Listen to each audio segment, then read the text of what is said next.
సువార్తలో కొంత భాగం మనం చదివి వినిపించబడింది. 22వ అధ్యాయము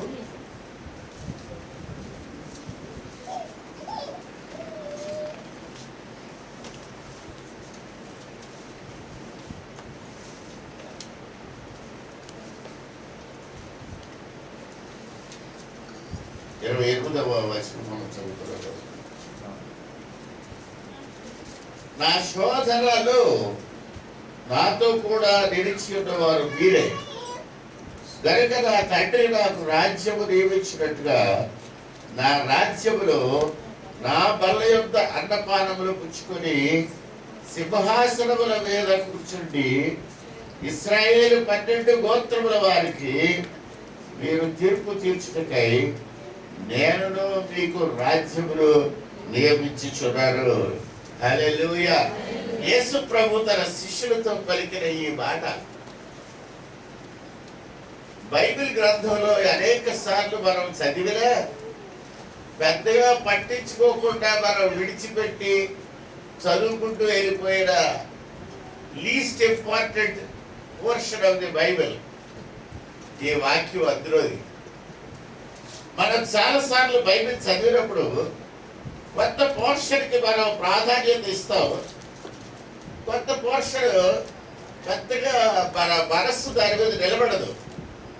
కాబట్టి మనం అలా జస్ట్ క్యాజువల్గా చదువుకుంటూ వెళ్ళిపోతాం. ఈ విషయం అసలు యేసు ప్రభు శిష్యులతో చెప్తుంటే ఆయన శిష్యులు కూడా ప్రభు మాట మీద పెద్దగా మనసు పెట్టలేదు. ఏంటి ప్రభు చెప్తున్నారు వినలేదు. They did not pay any attention for these words. వాళ్ళు దాని మీద మనస్సు కాన్సన్ట్రేట్ చేయలేదు, ఫోకస్ చేయలేదు. ప్రభు ఏదో చెప్తాడు అలా పెట్టుకుంటే బాడమే. చాలాసార్లు యేసు ప్రభువు వారు చెప్పిన ప్రతి అనేక ప్రబోధాల్లో, అనేక ఉపమానాల్లో, అనేక చిన్న చిన్న స్టోరీస్లో శిష్యులు సరిగ్గా వినలేదు. అసలు మన ఫ్యాకల్టీస్ అన్నింటిలో కూడా మనకున్న జ్ఞానాన్ని సంపాదించుకోవడానికి జ్ఞానేంద్రియాలు ఎన్నున్నాయండి మనకి? 5 సెన్సెస్ ఉన్నాయి కదా. 5 జ్ఞానేంద్రియాల్లో నయనం కన్ను చాలా ప్రధానమైందని మనకు తెలుసు కదండి. సర్వ జ్ఞానేంద్రియ నయనం ప్రాధాన్యం, కన్ను చాలా ముఖ్యమైంది. కానీ ఆధ్యాత్మిక సత్యాలు, దైవ సంబంధమైన సత్యాలు, నిత్య జీవానికి సంబంధించిన సత్యాలు తెలుసుకోవాలంటే నయనం ప్రధానం కాదు. ఏదండి? చెవులు ప్రధానం, వినుట చాలా ప్రధానం. ఎందుకంటే వినుట ప్రధానం, వినుట వలన విశ్వాసం కలుగు. విశ్వాసం అంటే ఏంటంటే నిరీక్షింపబడు వాటి యొక్క నిజ స్వరూపమును అదృశ్యమైనది ఉన్నవటకు రుజువులై ఉన్నది. Unless you have faith you cannot inherit the eternal Kingdom. నిత్య జీవాన్ని పొందాలి అనుకుంటే విశ్వాసం ఉండాలండి కదండి. పరలోక రాజ్యంలోకి మీరు వెళ్ళాలి అనుకుంటే మీకు ఏముంటో తెలుసండి, అసలు పరలోకం ఉందన్న నమ్మకం ఉండాల. ఓకే, మీకు అమెరికా వెళ్ళాలని ఉందనుకోండి, ఓకే, మీరు విమానం ఎక్కి కూర్చున్న తర్వాత మీకు అసలు అమెరికా ఉందన్న నమ్మకం ఉండాలి. లేకపోతే విమానం ఎక్కడ తీసుకెళ్తుంది చెప్పండి? మీకు విశ్వాసం లేకపోతే ఎక్కడ తీసుకెళ్తుంది? అది పసిఫిక్ సముద్రంలో పడేయాలి, ఇంకంతే. మహాసముద్రంలో కూలిపోవాలి. నీకు నమ్మకం లేకపోతే అసలు ఎందుకు బయలుదేరుతావు? అక్కడ అమెరికా ఉందని నీకు తెలిసి నీకు నమ్మకం ఉంటేనే నువ్వు ఇక్కడ బయలుదేరావు, ఇక్కడ విమానం ఎక్కావు. విశ్వాసము లేకపోతే దేవునికి ఇష్టలై ఉండుట అబ్బో మీ వాక్యాలు మాత్రం బాగా వచ్చండి, కాకపోతే అందించాలి నేను అంతే.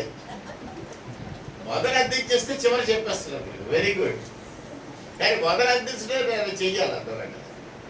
స్కూల్ ఫీడింగ్ అంట, స్కూల్లో కొంచెం కలిపి హారెక్స్ ఏదో రోడ్డు దగ్గర పెడితే అప్పుడు. సో విశ్వాసం లేకపోతే దేవుడికి నువ్వు ప్రేమగా ఉండలేవు, దేవుడికి ఇష్టడిగా ఉండలేవు. విశ్వాసం అంటే ఏంటిది? నిరీక్షింపబడి వాటి యొక్క నిజస్వరూపము అదృశ్యమైన ఉన్నవాటికి రుజువు, అది విశ్వాసం. ఆ విశ్వాసం ఉంటే, ఈ విశ్వాసం ఎక్కడి నుంచి వస్తుంది? వినుట వలన విశ్వాసము కలుగును. వినుట దేని బట్టి వస్తుందట? దేవుని మాట వినడాన్ని బట్టి విశ్వాసం వస్తుంది. అసలు వినకపోతే ఏమి రాదండి, ప్రాబ్లం లేదు కదా. వినకపోతే అసలు ప్రాబ్లమే లేదు.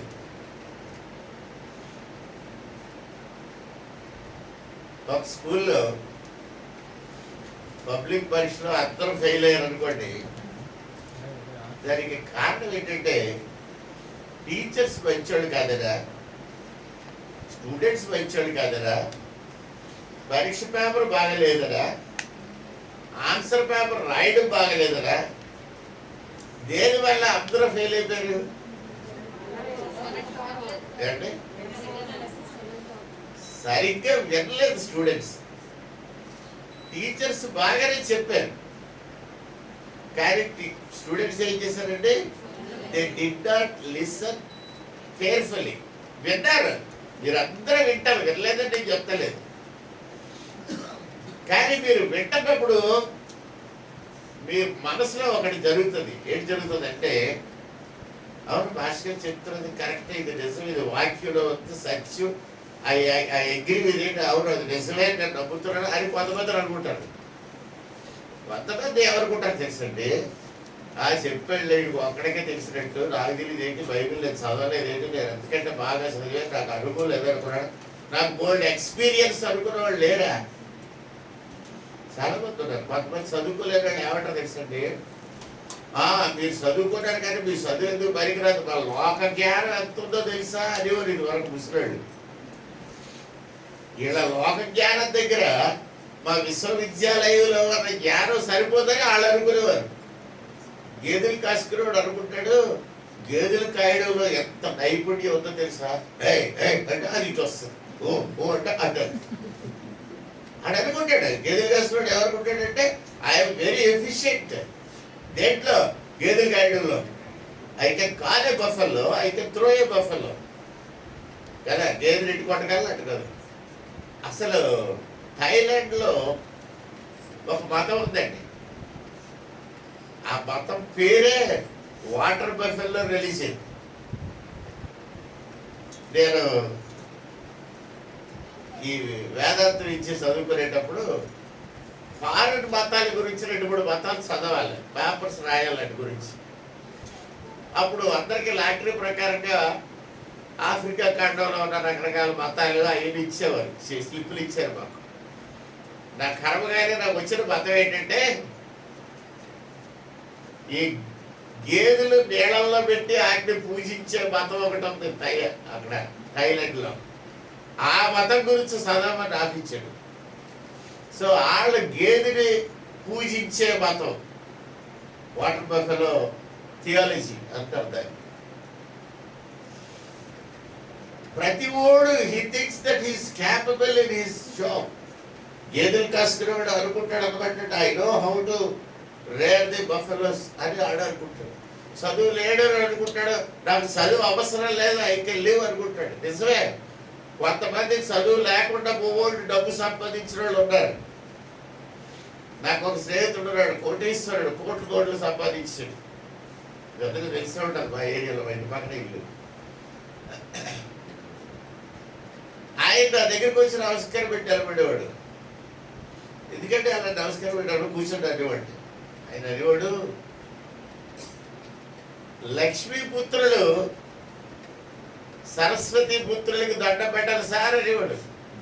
అంటే ఎవరంటే డబ్బున్న వాళ్ళు అందరూ ఎవరికి దండ పెట్టాలా? చదువున్న వాడికి. ఎవడు దండ పెట్టేవాడు? కోటేశ్వరుడు. ఎవడు దండ పెట్టేవాడు? నాకు నా దగ్గర డబ్బులు అప్పుడు అసలు ఉండి కాదండి. 400 జీతం నాకు. 400 జీతకాడికి 40 కోట్ల ఆస్తిపరుడు వచ్చి నమస్కారం పెడుతూ ఉంటాడు. ఎందుకు నా కారణం ఏంటంటే లక్ష్మీపుత్రుడు ఎంత సంపాదించినా he still has to stand and wish. Saraswati పుత్ర విద్య ఉన్న వాళ్ళ దగ్గర నమస్కారం. ఎందుకంటే దొంగోడు వచ్చాడు ఆసక్తి పోవచ్చు, కానీ వీడి దగ్గర ఉన్న విద్య మాత్రం ఎవడికి తెలియడు. హల్లెలూయా. దేవుని బిడ్డలారా, విద్య ఎలా వస్తుంది? ఎలా వస్తుంది? How do you get degree after degree? How do you study? ఎలా వస్తుంది తెలుసండి? వినుట వలన విద్య వస్తుంది. వినుట వల్ల ఏమొస్తుంది తెలుసు? విశ్వాసానికంటే ముందు వినుట వలన వినయం వస్తుందట. వినుట వల్ల ఏమొస్తుందండి? విధేయత వస్తుంది. వినుట వలన విధేయత వచ్చేటట్టుగా నువ్వు వింటే అప్పుడు నీకు విశ్వాసం వస్తుంది. హల్లెలూయా. నీకు విశ్వాసం వస్తే దేవునికి ఇష్టడైపోతావు. విశ్వాసం లేకుండా దేవునికి ఇష్టడై ఉండటం అసాధ్యము. కాబట్టి నీకు విశ్వాసం ఉందనుకో, దేవునికి ఇష్టడై ఉండట సులువు. So God's love and God's affection will be on you because of the faith that you have accepted. ఆ ఫెయిత్ ఎక్కడికి వచ్చింది? వినడం వల్ల వచ్చింది. కాబట్టి వినడం అనే ఫ్యాకల్టీ మనం ఒకటే, ముఖ్యంగా వింటాం, మాట్లాడతాం కదా. తర్వాత ఇంకో రెండు ఏంటండి? వింటాం, మాట్లాడతాం. ఇంకో రెండు ఏంటండి? చెప్పండి. చదువుతాం, రాస్తాం. చదువుతాం, రాస్తాం, వింటాము, మాట్లాడతాం. ఈ 4 ఏంటంటారండి? ఈ 4 ఏంటంటారండి? ఏమంటారు తెలియదా? కమ్యూనికేషన్ స్కిల్స్ అంటారు. Communication skills. ఒకరితో ఒకళ్ళు ఏమైనా సంబంధం కలిగి ఉండాలి అంటే ఈ 4 ఉండాలి. రాత, చదువు, వినడం, మాట్లాడడం. ఈ 4 పక్కన పెడితే ఒకరికొకరికి సంబంధం లేదు. ఇంకా సంబంధం ఉందండి. ఒక సైకిల్ యోగ గారి దగ్గరికి వచ్చి అంటే ఆయన మంచినీళ్ళు పెట్టుకోతాడు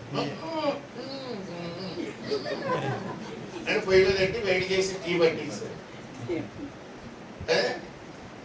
ఏం చేయాలండి? భాష లేకపోతే, మాట్లాడకపోతే, లేకపోతే ఆయనకి చెవులు లేవనుకోండి, అప్పుడు ఏంటి చేయాలి?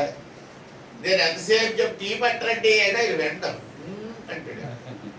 అప్పుడు ఏంటి చేయాలి? వెల్కమ్.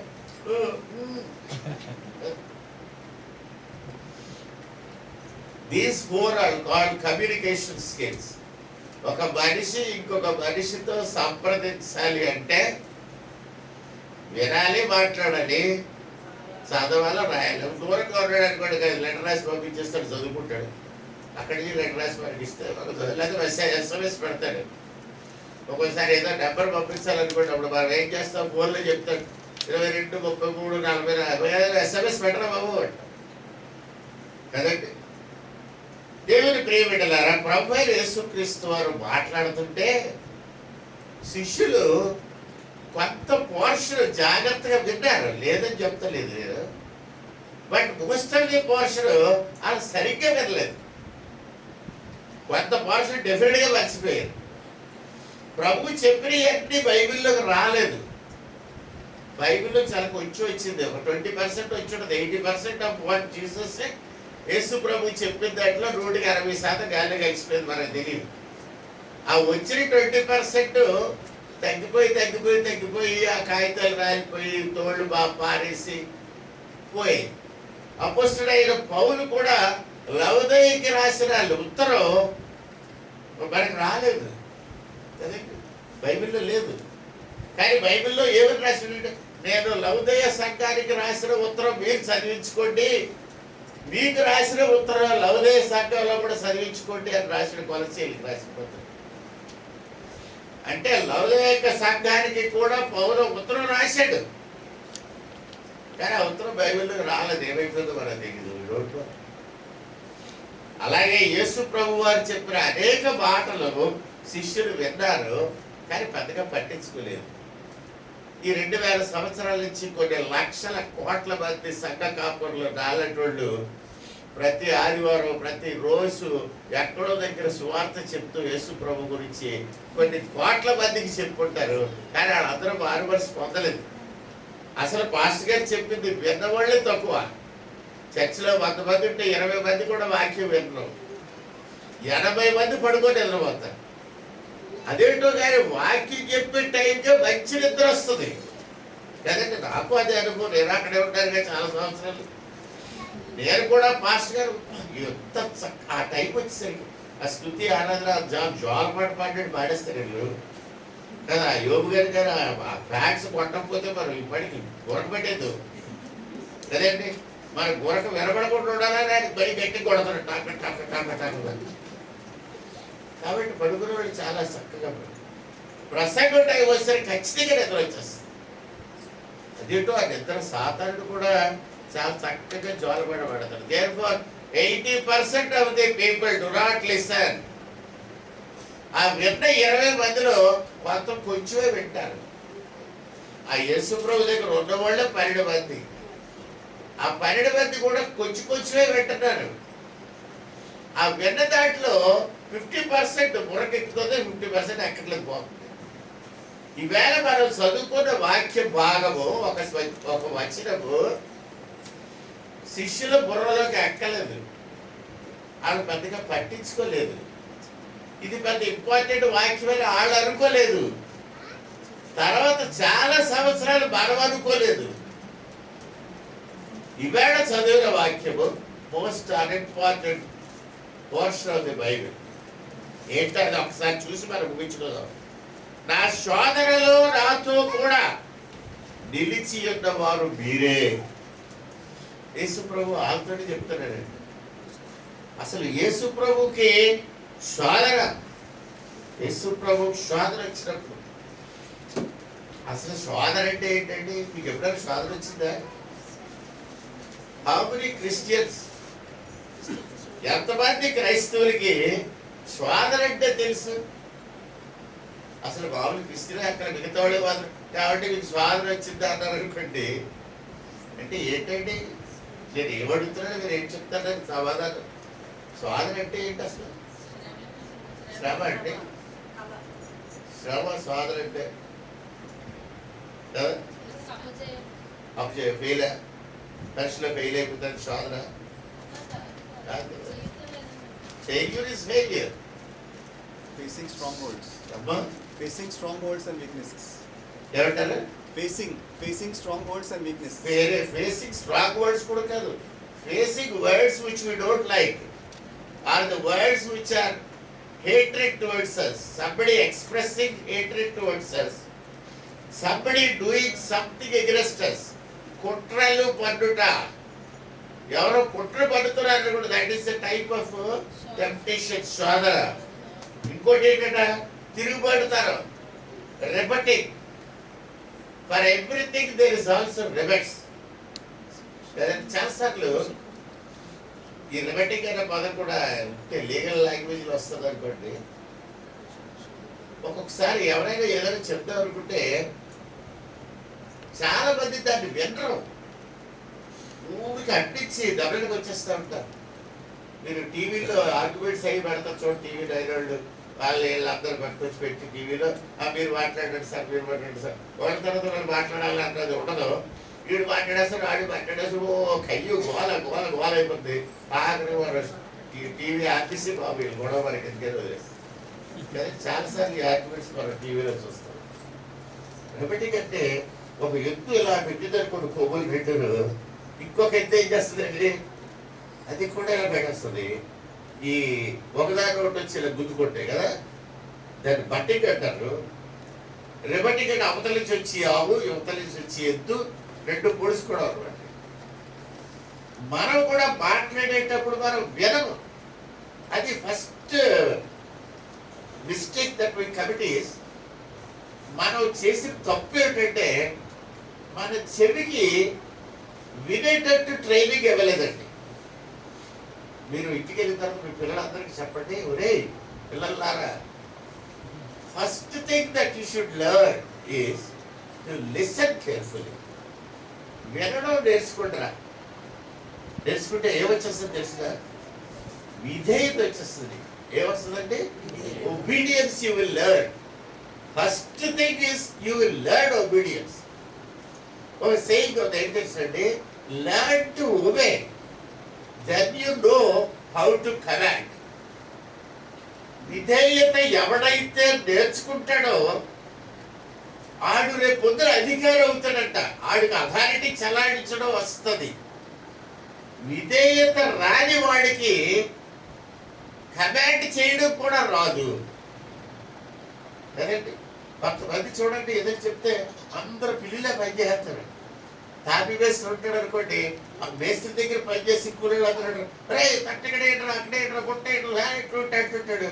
ఆడు అలాగే అరుస్తూనే ఉంటాడు. ఇక్కడ పని టకటక ఇటుకలు కట్టి గోడ కట్టేస్తూ ఉంటాడు ఇంకో మేస్త్రి. ఆడికి అంత పవర్ అలాగ వచ్చింది ఈ కర్రపత్తలలో, ఆ మేస్త్రి అరుపుల్లో, ఆ సూపర్విజన్లో బిల్డింగ్ ఎలా తయారైపోద్ది. మనం అక్కడ నిలబడి ఒరే తట్టలో పట్టుకున్నట్టు అనంటే మీరు సరే ఊరుకోండి సార్ టీ తాగి వస్తారు సార్ తట్టాడు మారిసిపోతాడు కదా. ఒకసారి అదృష్టంతో నేను పని చేస్తున్నాను. పని చేస్తుంటే మా బ్రదర్ ఇలా ఉన్నాడు, ఇలా చూసి చెప్పాడు అనమాట.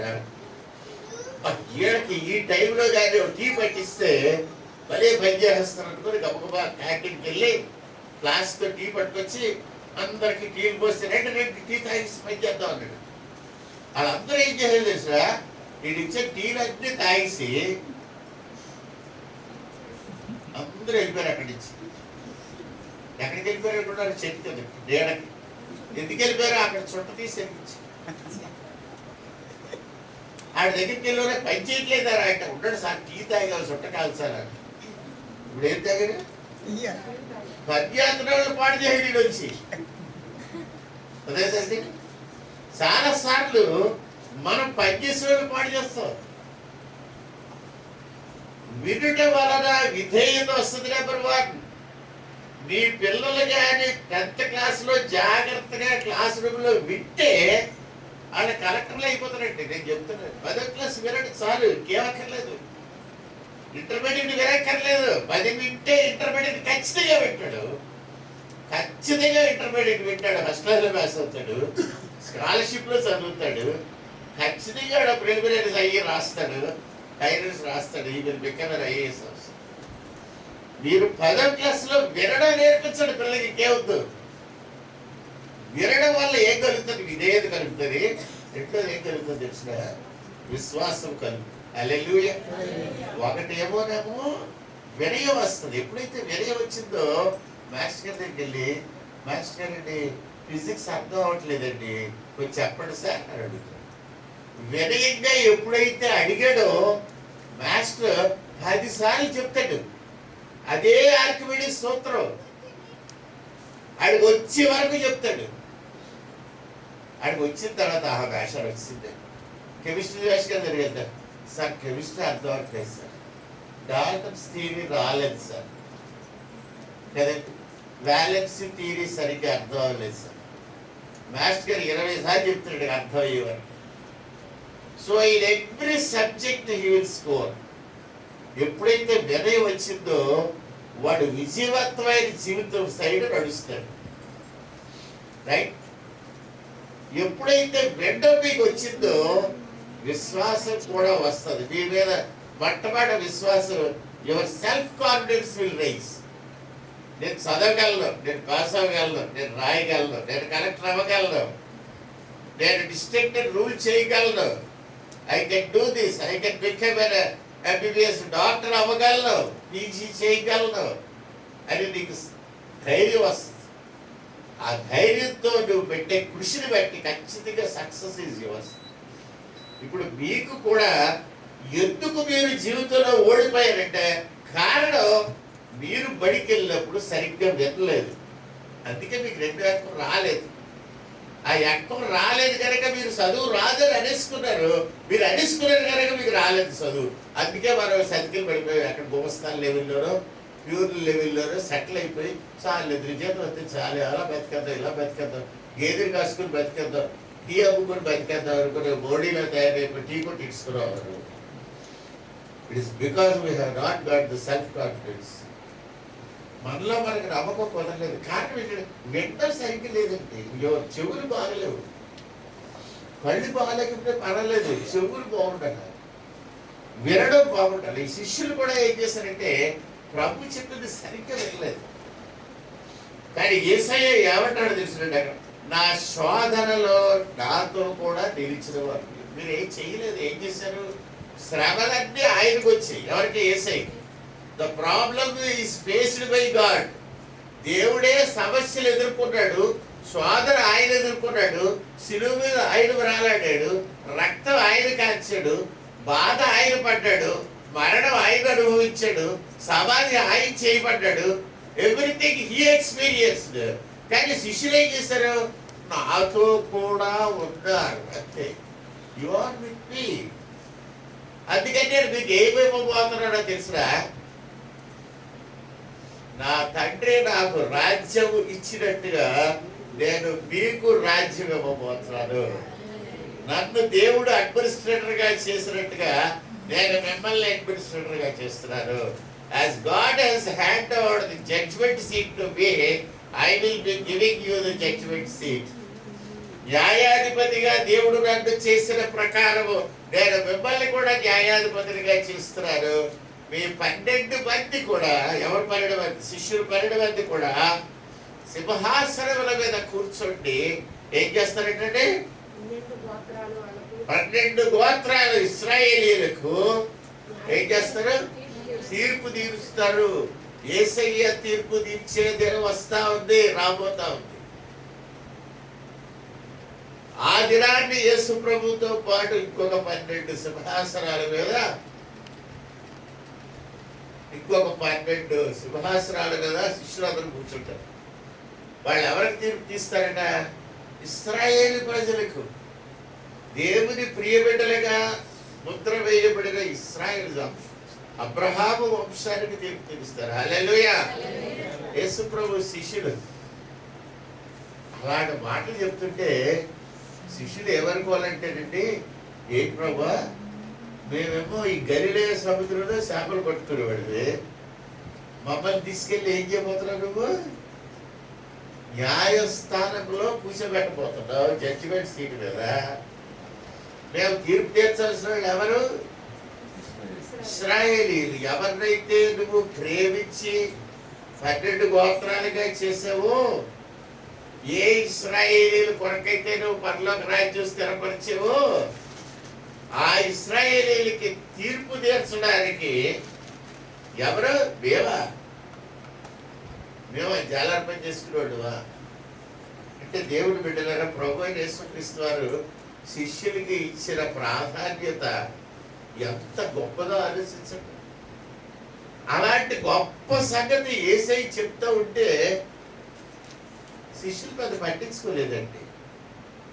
అసలు మనుషులకు కూడా పరమ చండాలమైన గొడవ ఏంటంటే మనం పట్టించుకో. గేదె మీద వర్షం పడింటే మనకి వర్షం ఎంత పెద్ద వర్షం పడుతుందా కదా. మీరు చూసారు, గేదె చూసారంటే అది కాబట్టి చేరుకుంటుంటే ఉంటుందా వర్షం పడుతుంటే ఇళ్ళు అనుకుంటుంటాయి, ఇళ్ళు గడ్డి వేసుకుంటూ పోతూ ఉంటాయి. అంతే. క్రైస్తవులు మన మెయిన్ డిఫెక్ట్ ఏంటంటే వీ డోంట్ లిసన్ కేర్ఫుల్లీ. మనం జాగ్రత్తగా వినం. వింటే అందులో చాలా విషయాలు గురువుగారు చెప్తారు, పాఠాలు చెప్పేవాళ్ళు చాలా విషయాలు చెప్తారు. లెక్కల మాస్టర్ లెక్కలు ఒకటే కదా చెప్పేది, లెక్కల్లో షార్ట్ కట్స్ చెప్తాడు. కంప్యూటర్ టీచర్ చెప్పేటప్పుడు కంప్యూటర్లో షార్ట్ కట్స్ చెప్తాడు కదండి. కీబోర్డ్ షార్ట్ కట్స్ అని ఉంటాయి, తెలుసు మీకు? అవి మనం పట్టించుకో కదా. ఒక అక్షరాన్ని పెద్ద అక్షరం చేయాలనుకుంటే దాన్ని ఎక్కడికో వెళ్ళి ఈ కాలమ్స్ తెచ్చుకొని ఈ విండో ఓపెన్ చేసుకొని అన్ని పెట్టుబడులు కంట్రోల్ బీ కొడుతుంటే అక్కడ అయిపోతుంది, అంతే కదా. షార్ట్ కట్స్ ఈ పట్టించుకో. లెక్కల భాష అవి కూడా చెప్తాడు, పట్టించుకో. అందుకే మరి లెక్కలు రావు. ఎప్పుడైతే లెక్కలు రావు మనం ఏమనుకుంటాం అంటే మనకి లెక్కలే కాదు ఏవి రావు అనుకుంటాం. మొత్తం మీద అన్ని గుడ్డే అన్ని స్వరం విడుచుకొని వీ స్టాప్ అవర్ ఎడ్యుకేషన్, చదువు ఆడేసుకొని కూర్చుంటాం. అందుకని తిరిగి బడికి వెళ్ళడానికి డబ్బులు, లేకపోతే అమ్మ ఒడి అని డబ్బులు, నాన్న ఒడి అని డబ్బులు, ఆడపిల్లలకి సైకిల్ రిక్షా సైకిల్, మగపిల్లలకి సైకిల్ రిక్షా, ఇవన్నీ గవర్నమెంట్ ఇవన్నీ స్కీములు ఎందుకు పెడుతుందండి? మధ్యాహ్నం భోజన పథకం కదా, కోడిగుడ్డు ఉడకబెట్టి ఇవ్వడం, ఇన్ని పెడుతుంది. నేర్చుకుంటున్నా, చదువు. నేను చెప్తాడు అన్ని అక్కర్లేదు. You train your children to listen carefully. మీ పిల్లల చెవులు బాగుండేటట్టు మీరు చూడండి, వాళ్ళు వినేటట్టు చెయ్యండి. వాళ్ళ వినట్టుగానే కలిగితే వాళ్ళకి విధేయత వస్తుంది. ఎప్పుడైతే విధేయత వచ్చిందో విశ్వాసం కూడా వస్తుంది. విశ్వాసం అన్నది పరలోకానికి సంబంధించింది, విధేయత అన్నది ఈ లోకానికి సంబంధించింది. మీ బిడ్డలు ఈ లోకంలో సక్సెస్ఫుల్గా ఉంటారు, పరలోకంలో నిత్య జీవులు ఉంటారు. హల్లెలూయా. ఎంత గొప్ప సంగతి ఈ చెవుల వల్ల కలుగుతుందండి. మీరేమనుకుంటారు చెప్పంటారా? నా చెవులు ఎంత పెద్దవి ఉంటే అంత మంచిది అనుకుంటారు. ఎవరా? ఎందుకు అనుకుంటారు అలాగానే? పెద్ద చెవులుంటే పెద్ద దుద్దులు పెట్టుకోవచ్చు, ఆ దుద్దులు తగిలించి వేల వరకు కొక్కెని తగిలించవచ్చు. అదేంటండి, చెవి కుండలమున కాదు అని చెప్తాడు కవి. చెవి మెరాలంటే దానికి డైమండ్ దుద్దులు కాదు నువ్వు పెట్టవలసింది. చెవి దేని వల్ల మెరుస్తుంది తెలుసునండి? చెవి వినటం వలన మెరుస్తుంది. అదే యేసుప్రభు చాలాసార్లు చెప్పారు, అంటే లిసన్ కేర్ఫుల్. చెవి గలవాడు వినుగాక, చెవి గలవాడు దుద్దులెట్టుకొనుడు గాక అనలేదు యేసయ్య. చెవి గలవాడు ఎత్తుగొలుసులు తగిలించుడు గాక అనలేదు. కానీ చెవి గలవాడు ఏం చేయాలంటే వినుడు గాక. Your year is God has given you the year to listen carefully. వింటావా మనం, కానీ కేర్ఫుల్గా వినం, జాగ్రత్తగా విను. శిష్యులకి యేసయ్య చెప్తున్నది ఏంటంటే, నా శోధన కాలంలో, నా కష్ట కాలంలో, ప్రజలు నన్ను ద్వేషించే కాలంలో, ప్రజలు నా మీద కుట్రలు పన్నే సమయంలో, ప్రజలు నన్ను సిలువకు అప్పచెప్పుకుందాం అనుకున్న సమయంలో మీరు నాతో కూడా నిలిచి ఉండిరి. నిజానికి యేసుప్రభు శిష్యులు యేసుప్రభుతో నిలిచి ఉన్నారా అండి? మీరు ఎప్పుడైనా ఆలోచించారా? యేసయ్య ఈ మాట చెప్పినప్పుడు మీరు నాతో కూడా నా శోధన టైంలో నిలిచి ఉన్నారని ప్రభు చెప్పాడు, కానీ నిజంగా శిష్యులు నిలిచి ఉన్నారా? ఆయన్ని పట్టుకోగానే కదా, ఎవడు పట్టాడు? పారిపోయాడు కదా. అసలు పారిపోతారని ప్రభువుకి తెలుసు కదా. తెలియదండి ప్రభుకి తెలుసు కాబట్టి ఆయన ఎవరని తెలిసిన, మీరు నన్నే వెతుకుతుంటే నేనే యేసుని, మీరు నన్ను పట్టుకునేటట్టయితే వీళ్ళని పోనివ్వండి అని కూడా అడిగాడు యేసు ప్రభు. ప్రధాన యాజకుడి దగ్గర నుంచి ఆ కత్తులు బుదియలు పట్టుకుని వచ్చినప్పుడు ఆ తోటలో, ఒకవేళ నా కోసమే మీరు వెతుకుతుంటే you take me, no problem, కానీ నా శిష్యులు మాత్రం వెళ్ళిపోనివ్వండి అని అడిగాడు. యేసయ్య ఎప్పుడు కూడా తన శిష్యులు తన దగ్గరికి వచ్చే వాళ్ళని ఎక్స్పోజ్ చేయలేదు. ఆ ఇళ్ళు కూడా పట్టుకోండి నాతో ఉంటారు అనలేదు ఆయన. వాళ్ళు వదిలే డేర్ కదా కావాలా, okay you take me, but leave all my disciples. నా శిష్యుల్ని సైడ్ చేసుకుంటూ వచ్చాడు. ఇక్కడ యేసు ప్రభు పేతురుతో కూడా అంటాడు, ఏమనంటాడంటే, పేతురు సైతాను నిన్ను పట్టుకొని గోధుమలు జల్లించినట్టు జల్లించేద్దాం అనుకున్నాడు. అయితే నేను వేడుకున్నాను తండ్రిని. ఏమని వేడుకున్నానంటే, పేతురు స్థిరపడే వరకు ఆయన అలా సైతానికి అప్పచెప్పొద్దు అన్నాడు. యోబు గ్రంథం చదివితే యోబు అడుగుతాడు, యోబుని గురించి సైతాను దేవుడితో ఏం పొరపెట్టుకుంటుంది, నువ్వు యోబు చుట్టూ కంచి వేసావు, అందుకే యోబు నీకు భక్తిపరుడిగా ఉన్నాడు, ఆ కంచి తీసే అప్పుడు చెప్తాను అని అన్నారు కదా. అప్పుడు దేవుడు కంచి తీసి యోబు ప్రాణపాత్ర పుట్టుకోదని ఇష్టం ఏం చేద్దాం చేసుకో అన్నాడు కదా. పేతుడిని కూడా అలాగే అడిగింది సైతాను. పేతుడిని నాకు అప్పచెప్పటి తోలు తీసేస్తారు అతని. అప్పుడు యేసయ్య అడ్డుపడ్డాడు. అని ఆహా పేతుడిని అప్పుడే ఇవ్వరు. ఎప్పుడు ఇస్తారు? పేతుడు స్థిరపడ్డ తర్వాత, మిగతా వాళ్ళు కూడా స్థిరపరిచేసిన తర్వాత అప్పుడు నువ్వు పేతురు ఏం చేస్తావు చేసుకో అని అనడానికి యేసుప్రభు ఆ మాట పేతురుతో చెప్తాడు. పేతురు సైతాన్ని పట్టుకొని ఎలా చేస్తారది, గోధుమలు జల్లించినట్టు జల్లించేస్తారండి. గోధుమలు జల్లించినట్టు కాదండి, గోధుమలు విల్లికేసినట్టు చేస్తారండి. గోధుమలు విల్లికేస్తే ఏమవుతుంది కదా, అంటే 2 జల్లీలు మధ్యన పడితే పచ్చగా అయిపోతుంది, గోధుమ పిండి అయిపోతుంది కదా, అలా చేస్తారు అది సైతం పేతురు. అప్పుడు యేసయ్య అడ్డుపడ్డాడు. ఇప్పుడు యేసయ్య చెప్తున్నాడు, నాతో నా శోధన కాలంలో మీరు నిలిచి ఉన్నారు కాబట్టి నేను మీకు రాజ్యం ఇస్తాను అన్నాడు. కానీ నిజానికి ఏం జరిగిందో మీకు తెలుసు. యేసు ప్రభుని శిలువ మీద వేయడానికి పట్టగలగానే అందరూ పారిపోయారు. పేతురు కూడా వెళ్ళాడండి, వెళ్ళాడా కదా. పేతురు వెనక నుంచి దూరం నుంచి ఆయన వెంబడించాడు, దగ్గరికి వెళ్ళలేదు. యోహాను దగ్గరికి వెళ్ళాడు ఇంకా కొద్దిగా.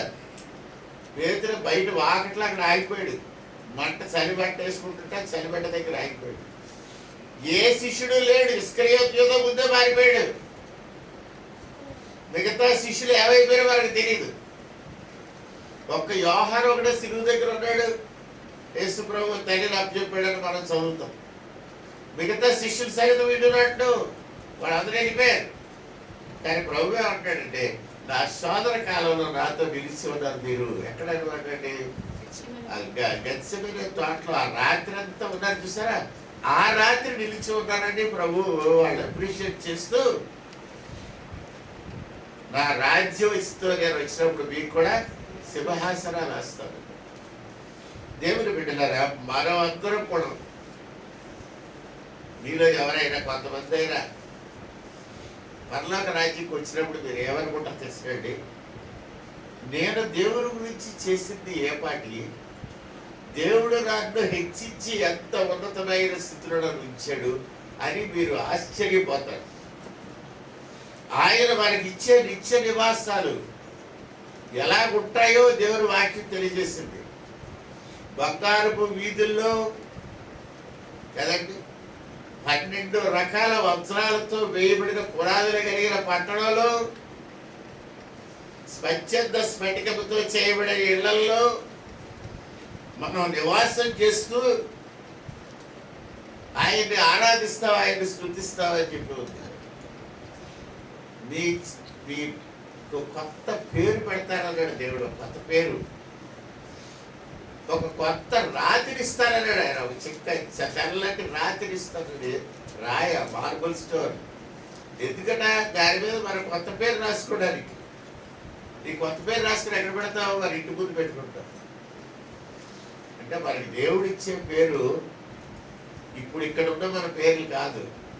అదేంటి, మీరు ఒకవేళ పర్లోకానికి వచ్చారనుకోండి,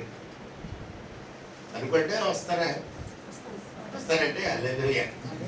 ఇంక డౌట్ ఉన్నవాడు ఎవరు ఉన్నారేమో చూస్తున్నారు. అక్కడికి వచ్చిన తర్వాత ఒక రోజుని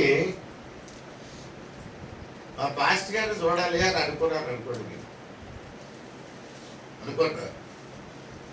అప్పుడు మీరు దగ్గరికి వెళ్ళి శామ్యూల్ రాయ్ గారి ఇల్లు ఎక్కడంటే అని అడిగారు అనుకోండి, మీకు ఎవ్వరూ మా ఇల్లు చెప్పరు ఎక్కడ ఉందో.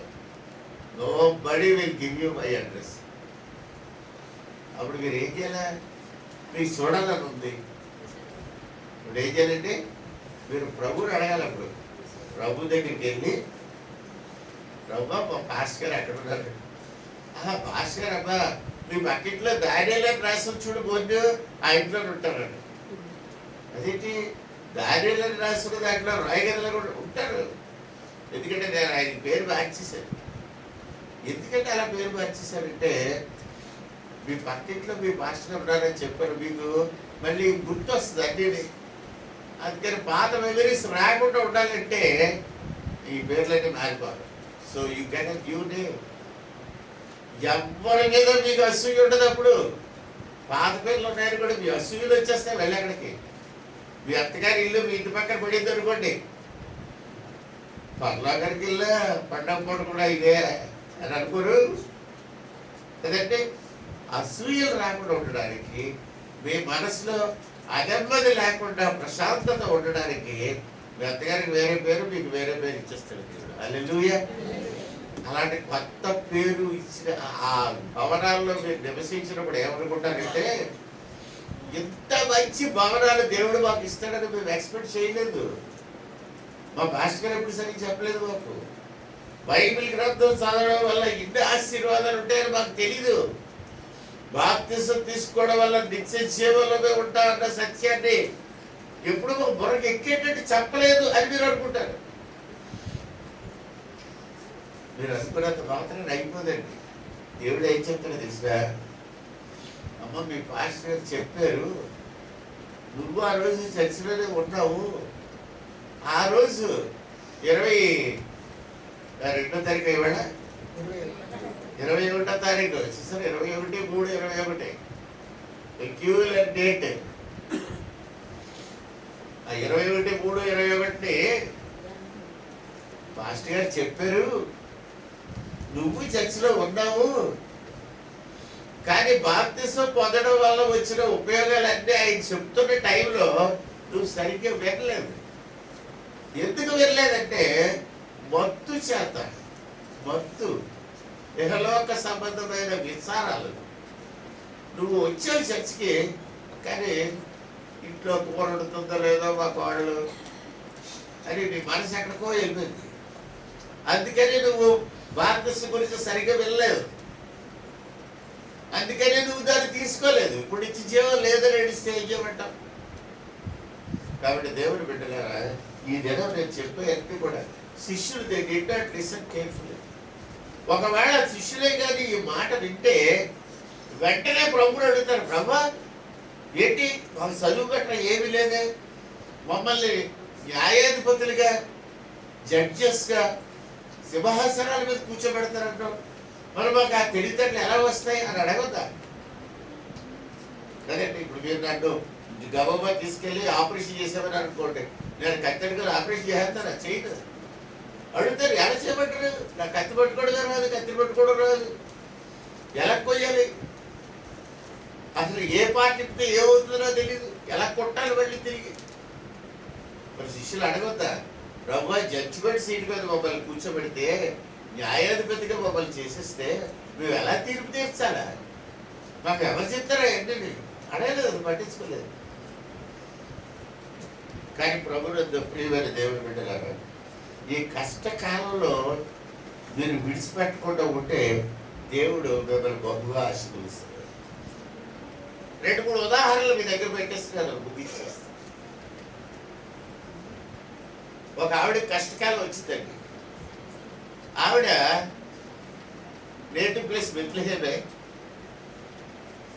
ఆ బెత్లెహేంలో ఎప్పుడు కూడా కరువు ఉండదు, ఎప్పుడు కూడా సమృద్ధిగా ఫుడ్ ఉంటుంది. రొట్టెల ఇల్లు అని అర్థం బెత్లెహేం అన్న మాటకి. రొట్టెల ఇల్లు, ప్లెంటీ ఆఫ్ ఫుడ్. ఈవిడికి మరి ఏం బుద్ధి పుట్టిందో, నేను ఇక్కడ ఉండను, ఈ యోర్దాన్ దాటేసి అవతలకి వెళ్ళిపోతారు అనేసి బెత్లెహేము నుంచి యోర్దాన్ దగ్గరికి వచ్చి నది దాటేసి అవతల ఊరు వెళ్ళిపోయింది. అది మోయాబు దేశం. ఏ ప్లేస్ విచ్ వాజ్ కర్స్డ్, శపించబడిన స్థలం వెళ్ళిపోయింది. ఆవిడికి 2 కొడుకులు. ఆ 2 కొడుకులు చూసుకొని గొప్ప గర్వం. చాలా మందికి ఇంట్లో 4 కొడుకులు అనుకోండి, వాళ్ళకి ఇంకేంటంటే మా 4 కొడుకులే ఎంతో మంది గొప్ప కదండి. ఎందుకని బాగా బొమ్మపోట్లు పొడుగుతారు, ముసలి వేయలేదు. ఒక్కొక్కడు వచ్చి ఒక్కొక్క బొట్టుకే వేస్తాడని. కొడుకులు కన్నప్పుడు మీకు ఎంతో సంతోషం. కొడుకులు పెద్దోళ్ళు అయి తగినప్పుడు చాలా మంది కొడుకులు తంతున్నారు. తగ్గకపోయినా పట్టించుకోవట్లేదు, గెంజిపోయట్లేదు కదండి. వాళ్ళ కుటుంబాలు, వాళ్ళ పిల్లలు, వాళ్ళ భార్యలు వాళ్ళే చూసుకుంటాడు. కానీ నిజంగా మా అబ్బని చూద్దాం అనుకున్నాడు ఎంతమంది ఉన్నారండి. పెరగాళ్ళు ఎవరు ఉన్నారు అసలు? ఒకటారా పెరగాడ మొత్తం ఎవడు లేడు కదండి. సాయంత్రం ఇంటికి వచ్చినప్పుడు అమ్మకి ఇల్లు కట్టేద్దాం అంటారు. మళ్ళీ పొద్దున్న లెగ్గానే ఎవడ జంగిడాన్ని తగిలించుకెళ్ళి కదండి. అదే మామూలు స్టోరీ కదా, తెలుసు కదా. Nobody likes. ముసలోళ్ళ మీద ఎప్పుడు ప్రేమ చూపించారు, ఏ కొడుకు కూడా ప్రేమ చూపించట్లేదు ఈ రోజులు. ఏ రోజులు కూడా పాతకాలంలోకి వెళ్ళి ఆవిడ చూపించలే. కానీ తల్లి ఎవరు కూడా నలుగురు కొడుకులు. ఇంకొక విషయం కూడా ఉందండి, ఒక తల్లికి ఒక కొడుకులు పుట్టినట్టు కూడా ఎవరికైనా సరే కొడుకులు పుట్టగానే వీళ్ళకి గర్వం ఎందుకు వచ్చేస్తుందంటే, మిగతా ఆడపిల్లల తండ్రులందరూ మా అమ్మాయిని చేసుకోడు అబ్బాయిని చేసుకోడు అంటుంటారు. వీడికి మరీ పోసి పెరిగిపోద్ది, నా కొడుకు కాబట్టి అనేసి లెవెల్ పెరిగిపోతుంది. కట్నం ఎవరిస్తారా అని కూడా చూస్తుంటది, డబ్బు కొడుకులు అనిపించుకోవడానికి కదండి. ఇంకొకటి కూడా పెరుగుతుంది మీ మనసులో, తల్లుల మనసులో పెరిగేది అంటే ఒక 1000 పెళ్ళిళ్ళు చేశారు కాబట్టి నేను కనిపెట్టేది కూడా ఉంటాను కొంత. అందులో ఏంటంటే సారాంశం, దగ్గరోళ్ళు చేయడానికి ఇష్టపడరు. అన్న కొడుకులో లేకపోతే అన్న కూతురు ఎవరో ఉన్నారు అనుకోండి, తమ్ముడు కూతురు దగ్గరోళ్ళు అది చేయడానికి ఇష్టపడరు. వీళ్ళు తల్లిదండ్రులు వీళ్ళు ఎలక్ట్రోడు అలాంటి అన్ని ఒక్కలే, అసలు పెళ్లి చేయడానికి ఇష్టం ఉండదు. కొడుకు పెళ్లి చేస్తే కోళ్ళు వచ్చి సగం పట్టుకుపోతే కూడా భయం, ఇష్టం ఉండదండి. అలా నాటకాలు ఆడతారు అంతే. ఒక ముసలి ఉండేది, బాబు పెళ్లి చేయన కొడుక్కి అనేది నన్ను. సరే సంబంధం ఇస్తే అడిగి అప్పుడే పెళ్ళి ఎందుకు అని.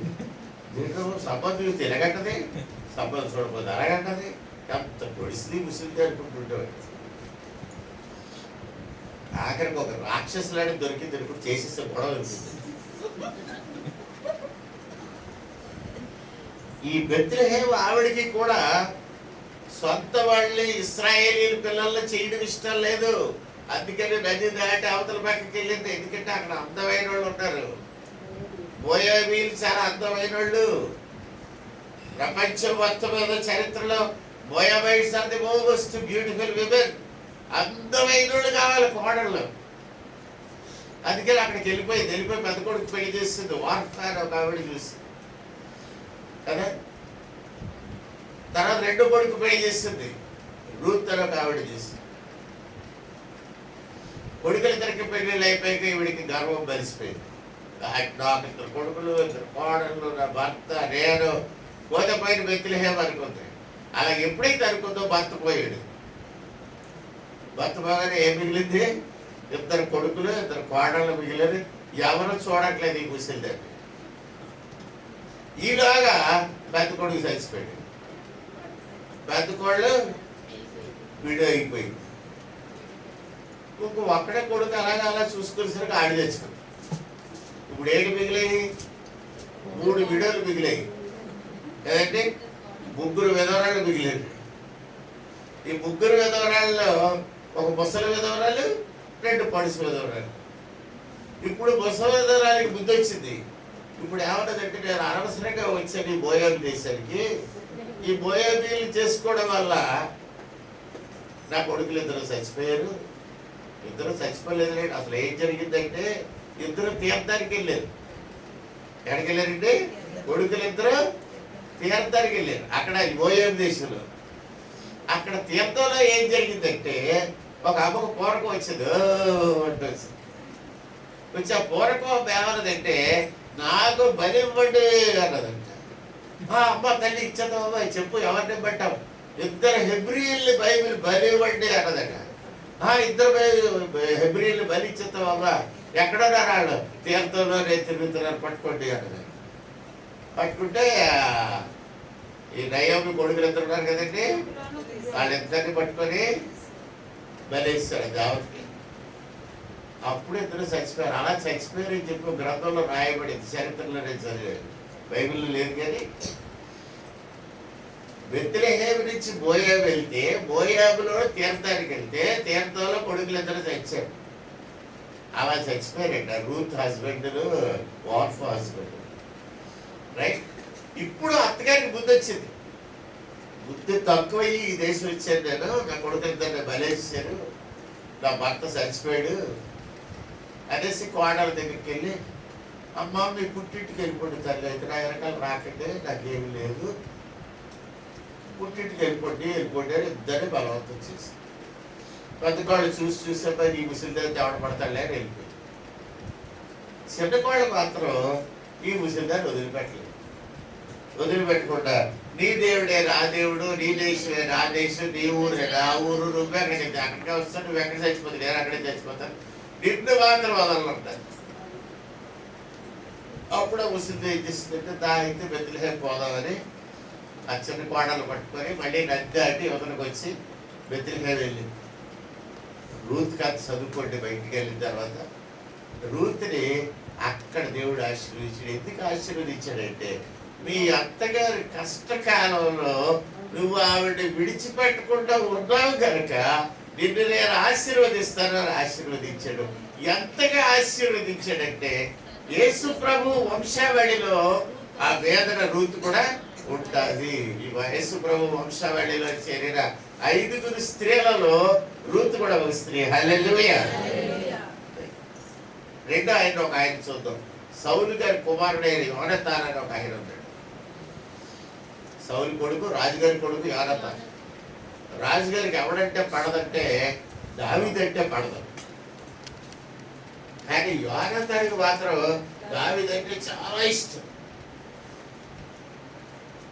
ఒకసారి యోనతాన్ని సౌలు తిట్టాడు, బూతులు తిట్టాడు. బైబిల్లో రాస్తుంది. ఎవరు తిట్టాడు తెలుసండి? ఆగడి దాని కొడుక అని తిట్టాడు. ఎవరండి? విన్నారండి, చదివారా? ఆగడి దాని కొడుక, బజారు మనిషి కొడుక అని తిట్టాడు. ఎందుకు తిట్టాడు? నీకు బుద్ధి ఉందా లేదురా? నిన్ను రాజు చేద్దామని నేననుకుంటే నువ్వెళ్ళా దావీదు గడి వెనకాల పోతావేటి? రైట్.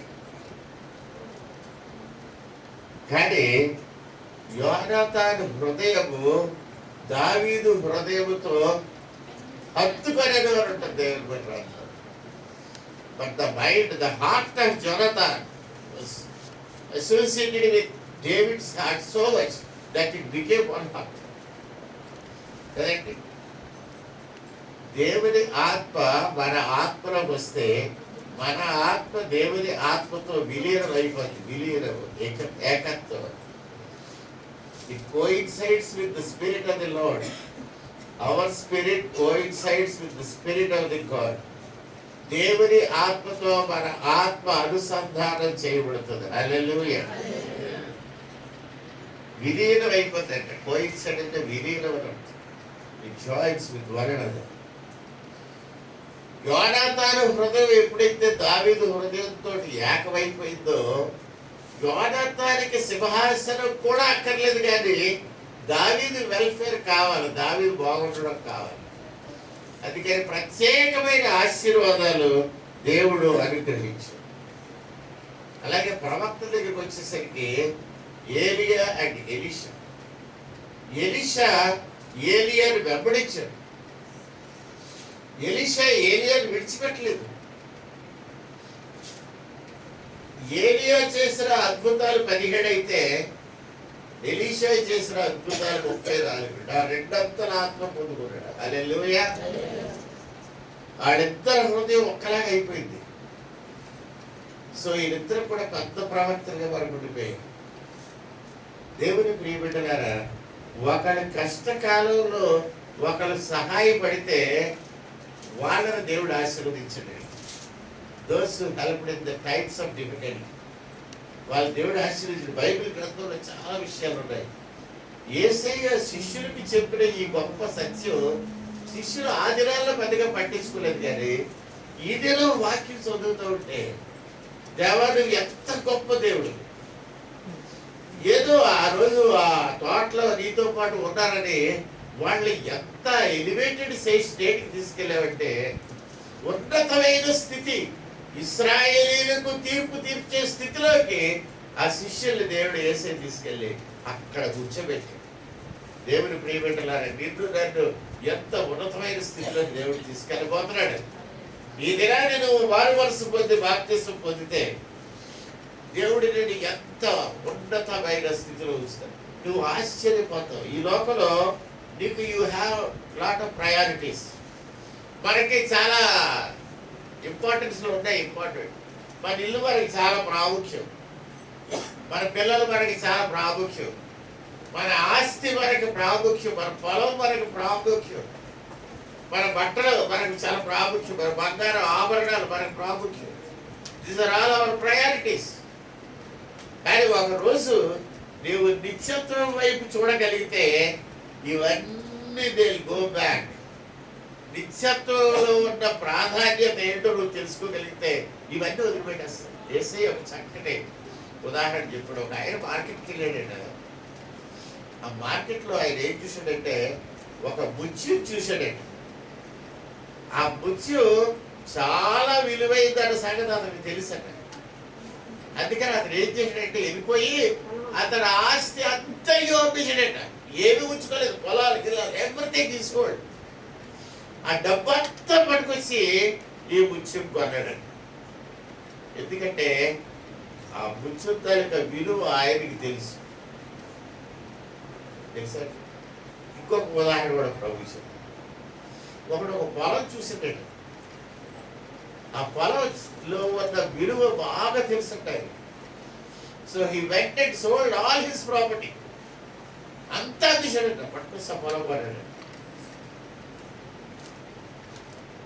మనకి కూడా పరలోక రాజ్యములో ఉన్న విలువలు కానీ మీరు గుర్తించగలిగితే ఈ లోకంలో ఉన్నది అంతా అనిపిస్తున్నాడు. మరి సెలవు ఎవ్రీథింగ్. ఎంతమంది బ్రహ్మాండమైన ఉద్యోగాలు మానేశారు. ఐఏఎస్ ఆఫీసర్ సాధన మానేశారు.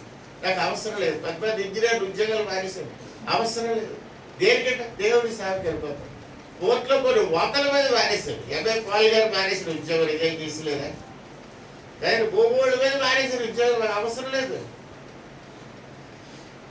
కోర్టు చైర్మన్స్ అంటే ఏం చేస్తావు? నువ్వు ఉద్యోగం మానేసి ఏం చేస్తావు అంటే, సార్ దేవుడి సేవ చేసుకుంటా. ఏంటి దేవుడి సేవ చేసుకుంటావా? ఎవడయ్యా నీకు డబ్బులు ఇస్తాడు? లేదు సార్, దేవుడి సేవలో ఆనందం ఉంది సార్. ఆనందం ఉండదు. వెళ్ళిపోయిన వాళ్ళు ఒక్కొక్కరు వెళ్ళిపోయారండి. బిహెచ్పీలో కూడా ఒక ఆయన ఉన్నాడు. ఆయన కూడా రిజైన్ చేసి బయటకు వస్తుంది. బిహెచ్పీ చైర్మన్ గారు అప్పుడు సాల్మన్ గారు ఒక ఆయన ఆయన పిలిచాడు. ఏ ఉద్యోగం మానేస్తున్నావు? సార్ దేవుడి సేవకి వెళ్ళిపోతాను సార్. సేవలో ఎవడిస్తాడయ్యా నీకు డబ్బులు? నీకు ఇప్పుడు ఎంత 18,000 జీతం ఎవడిస్తాడు నీకు? 18,000. సార్ 18,000 గురించి కాదు సార్, దేవుడి సేవలో ఉన్న ఆనందం వేరే సరే. వెళ్ళిపోయిన తర్వాత ఆడు కోటీశ్వరుడు అయిపోయాడు. కొన్ని కోట్లు సంపాదిస్తాడు. మొన్న అదే భారత్ హెవీ ప్లేట్స్లో కొంతకాలం అయిన తర్వాత ఎవరైతే గుమస్తా ఉద్యోగం రిజైన్ చేసి పోయాడో ఆయన్నే పిలిచి సన్మానం చేశారు ఆ బిహెచ్పి ఆడిటోరియంలో. ఎందుకంటే ఆయన కొన్ని వందల ఎకరాలు డొనేషన్ ఇచ్చాడండి కావాలని. ఈ చిన్న గుమస్తా పని చేసి రిజైన్ చేసేసి పోయి దేవుడి సేవ చేసి దేవుడి సేవలో దేవుడు ఆయన ఆశీర్వదించి కొన్ని కోట్ల ఎకరాలు ఇచ్చాడు భూమి. ఆయన అవన్నీ కూడా కొన్ని డొనేషన్లు అవి ఇచ్చేసి మళ్ళీ నేను దేవుడి సేవ చేసుకుంటాను అంటాడు. హల్లెలూయా. కాబట్టి దేవుడి బిడ్డలను జ్ఞాపకం పెట్టుకోండి. మీ బిడ్డలకి వినడం నేర్పించండి. విధేయత వస్తుంది, విశ్వాసం వస్తుంది. విశ్వాసం నిశ్చించే వారికి తీసుకెళ్తుంది. విధేయత విద్యనిస్తుంది. వినయం ఏమి నేర్పుతుందంటే విద్య వల్ల వినయం వస్తుంది, వినయం వల్ల విద్య వస్తుంది. రెండు వస్తాయి. సో నేను ఈ చర్చిలో చెప్పేది రక్షణ సువార్త ఒకటే కాదు, ఇహలోక సంబంధమైన వాల్యూస్ విలువలు కూడా చెప్తున్నారు. కష్టకాలంలో దేవునితో ఉన్నారు శిష్యులు. వాళ్ళని జడ్జెస్గా చేశాడు. అక్షరం ఒక రాదు పేతురికి. చేపలు పట్టడం తప్ప ఏమీ రాదు. అలాంటి పేతుర్ని దేవుడు ఒక స్కాలర్గా వాడుకున్నాడు, ఒక పండితుడిగా వాడుకున్నాడు. కొత్త నిబంధన గ్రంథంలో పేతురు 2 ఉత్తరాలు రాశాడు. 2 letters he wrote. ఆ 2 ఉత్తరాల్లో ఏమని రాశాడంటే, పౌలు రాసిన ఉత్తరాలు చాలా కష్టంగా ఉంటాయి, మీరు చదివితే అర్థం అవ్వదు, అందుకే మీకు సులువుగా అర్థం అవడానికి నేను 2 ఉత్తరాలు రాస్తున్నాను అని రాశాడు. మనం పౌలు చదివిన ఉత్తరాలు చదివితే ఏమి అర్థం అవ్వదు. పేతురు రాసిన ఉత్తరాలు చదివితే అసలేమీ అర్థం అవుతుంది. పేతురు రాసిన రెండు లెటర్స్ పూర్తిగా చదివిన తర్వాత నేను ఏమనుకున్నానంటే, పేతురు రాసింది కానీ మనం అర్థం చేసుకోగలిగితే నిజంగా మనం మాస్టర్స్ డిగ్రీ కంటే పెద్ద డిగ్రీలే మనకు ఉన్నట్టు.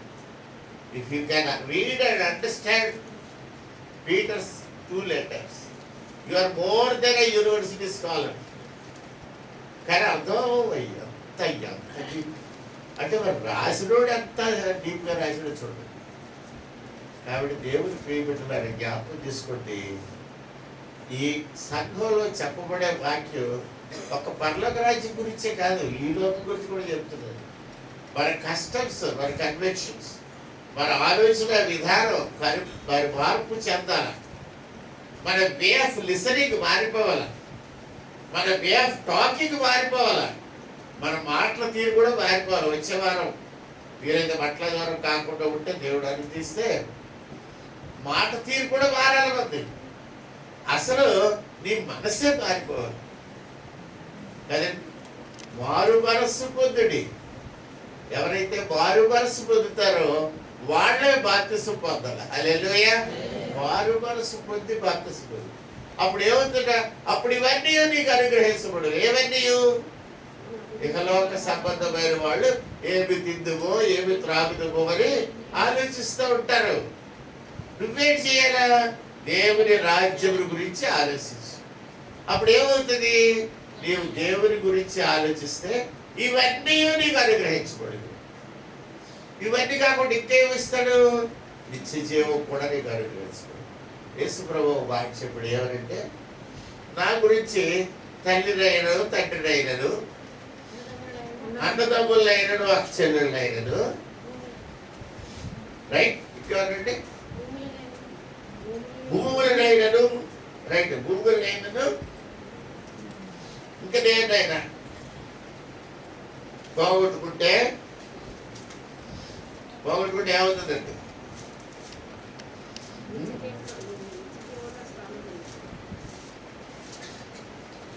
Brothers, sisters, father, mother, children, lands, houses, ఇళ్ళు అయినా సరే విడిచిపెట్టిన వారు 100 రెట్లు పొందుతారు అన్నాడు. 100 times more ప్లస్. అంతేకాకుండా 100 రెట్లు పొంది నిత్య జీవాన్ని కూడా పొందుతారు. ఇక్కడ మత్తయి సువార్తలో రాయబడింది 19వ అధ్యాయంలో. ఒక పాస్టర్ చెప్తూ తన భార్యనైనా సరే వదిలేసినాడు అన్నాడు. ఎందుకంటే నేను అనుకున్నాను కరెక్ట్ కాదు. ఎందుకంటే ఒక భార్య వదిలేస్తే 100 భార్యలు ఇస్తాడు దేవుడు. ఎవడో అది కాదు. అది ఇక్కడ రాయలేదు మత్తయి సువార్తలో. ఏమంటాడంటే, నా నిమిత్తము అన్నదమ్ములైనను అక్కచెల్లెలైనను తండ్రినైనను తల్లినైనను పిల్లలైనను భూములనైనను ఇళ్ళనైనను విడిచిన వారు 100 రెట్లు పైగా విడిచి జీవం అంత ఎక్కువగా దేవుడు మీకు ఇస్తారని సెలవిస్తారు. కాబట్టి ప్రభువైన యేసుక్రీస్తు వారు ఏం చెప్పారంటే, చిన్న మంద భయపడకండి అన్నాడు. చిన్న మంద, తక్కువ మంది ఉన్నవాళ్ళు భయపడకండి. ఎందుకంటే మీకు రాజ్యము ఇవ్వడానికి నా తండ్రి అనుగ్రహించాడు. మనం అనుకుంటాం మరి చాలా చిన్న చర్చ అండి అని చెప్పుకుంటాం కదా. నేనే చెప్పుకుంటానంటే మేము చిన్న మంద అంటే చెప్పుకుంటాం. ఎందుకు చిన్న మంది అని చెప్తాం? పెద్ద మందికి దేవుడు రాజ్యం ఇస్తాను అనలేదు. దేవుడు ఎవరికి ఇస్తాడు రాజ్యం? తక్కువ మంది ఎక్కడ ఉంటే ఆ group will give you the Kingdom అన్నాడు. కాబట్టి మనం తక్కువ చిన్న మందిగా ఉండాలా, పెద్ద మంది అయిపోవాలా?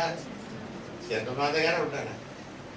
ఊరికే పెద్ద మంది అయిపోయి అనుకోండి, మళ్ళీ మనం 2 ముక్కలు అయిపోవాలి. ఆ ముక్క వచ్చిన మంది, ఈ ముక్క వచ్చిన మంది. అలాగే మనం తక్కువగా ఉంటేనే దేవుని వాక్యాన్ని జాగ్రత్తగా వినగలుగుతాం. పెద్ద మంది అయిపోయి అనుకోండి, మనం వాక్యం సరిగ్గా వినం కదా, మళ్ళీ ఎవరు పట్టించుకోండి. కాబట్టి దేవుని ప్రియబిడ్డలారా, చిన్నమంతా భయపడకండి అన్నాడు. ప్రభు తన శిష్యులు పిలిచి, నా శోధన కాలంలో ఇన్ ద డిఫికల్ట్ టైమ్స్ మీరు నాతో కూడా ఉన్నారు కనుక నేను మిమ్మల్ని న్యాయాధిపతులుగా చేస్తా. హల్లెలూయా. దేవుడు మనల్ని ఉన్నతమైన స్థితిలో ఉంచడానికి ఇష్టపడుతున్నాడండి. మనం ఏం చేయాలి తెలిసినా వినడం నేర్చుకోవాలి అంతే. You listen carefully. అది ఏంటో అర్థం చేసుకోండి చాలు. దేవుడు మిమ్మల్ని ఉన్నతమైన స్థితిలో పెడతాడు. హల్లెలూయా. దేవుడు మిమ్మల్ని కష్టపడి పిండి రుబ్బమంటలేదు. ఆయన మీకు బరువైన పనులు చెప్తలేదు. ఆయన చెప్పే పనులు చాలా తేలిక. నా కాడి సులువు అంటున్నాడు. నన్ను మోసుకెళ్ళండి మీకు చాలా సులువు అంటున్నాడు. ఆయన చెప్పే పనులు కూడా అలాంటివి చాలా సింపుల్. జాగ్రత్తగా వినండి అని చెప్తున్నాడు అంతే. ఆయన స్వరం నువ్వు వినగలిగితే ఆయన ఉన్నతమైన స్థితిలోకి తీసుకెళ్ళిపోతాడు. హల్లెలూయా. ఎప్పుడైనా సరే ప్రార్థన చేసి మోకలేసి ప్రభు నీ స్వరం నాకు ఒకసారి వినిపించారు అడిగారా? మీరు విన్నారా? మీరు వెళ్ళలేదు కదండి. ఆయన మీతో మాట్లాడలేదు. ఎందుకు మాట్లాడలేదు అంటారు? ఎందుకు మీతో మాట్లాడలేదు? మీరు సరిగ్గా అడగలేదు. సరిగ్గా అడిగితే మాట్లాడతాడు కదండి. మీరు సరిగ్గా అడగలేదు అంతే. మళ్ళీ అడగండి. బ్రహ్మ నీ స్వరం నాకు వినిపించుడారు వెనకలిగి చెవు నాకు ఇవ్వు.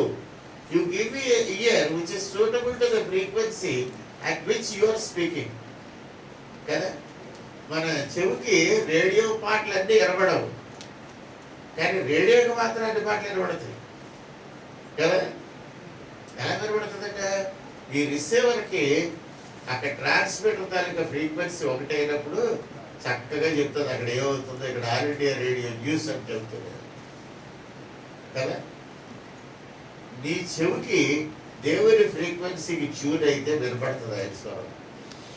ఆయన స్వరం మీరు వింటే ఉన్నతమైన స్థితిలో దేవుడు మిమ్మల్ని ఉంచుతాడు.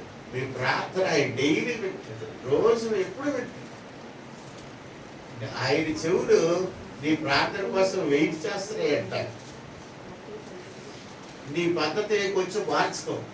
ఒకవేళ నీకు స్వరం వినపడలేదంటే నీ మనసులో ఎవరి మీద ద్వేషం, కల్మషం, పాపం, ఏదో something wrong with your mind. వారి మనసు పొందు, పశ్చాత్తాపడు, పాప క్షమాపణ అడుక్కో. ప్రభు పాపం క్షమిస్తే నీ చెవులు పరిశుద్ధం అయిపోతాయి.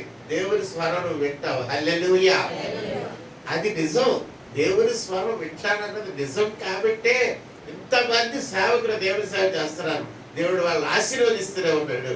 ఈ దినానికి కూడా మరలా అందరినీ ఆశీర్వదిస్తున్నాడు దేవుడు. హల్లెలూయా. మరి ముఖ్యంగా సేవకులను ఆశీర్వదిస్తున్నాడు, మళ్ళీ ఆశీర్వదిస్తున్నాడు. సేవ చేసేవాళ్ళు మరీ ఆశీర్వదిస్తున్నాడు. ఉద్యోగం చేస్తూ సేవ చేసేవాళ్ళు ఇంకా ఆశీర్వదిస్తున్నాడు. కాబట్టి ఈ ఆశీర్వాదాలు పొందుకోండి. దేవుడు మిమ్మల్ని బాగా దీవించిన కాక నడవచ్చండి. ప్రార్థన చేసుకుంటాం.